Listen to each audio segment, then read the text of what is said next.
Hello everyone and welcome to JP Creation, and in this lecture we are going to see how we can hide any of the panel in Houdini. So to hide any panel we can just click on the small arrows we can see in the particular viewport. Not in the particular viewport but in the particular panel. So in every panel we can see one small arrow button. When we click on this arrow we can hide that particular shelf in this way. So like if we are working only on the viewport, we can hide rest other panels or shelf in this way. We can hide the tool bar or we can hide the play bar, and now we can see only the viewport.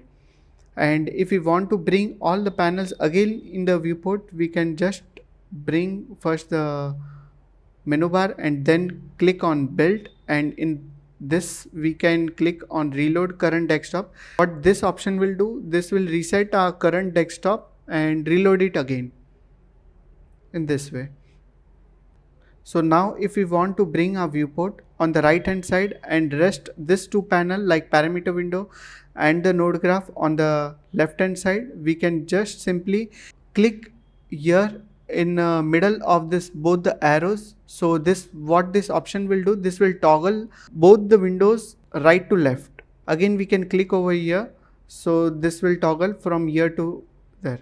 And if we want to toggle this both window like the parameter window and the network editor, we can click in between this both the window. This will toggle both the windows here and there.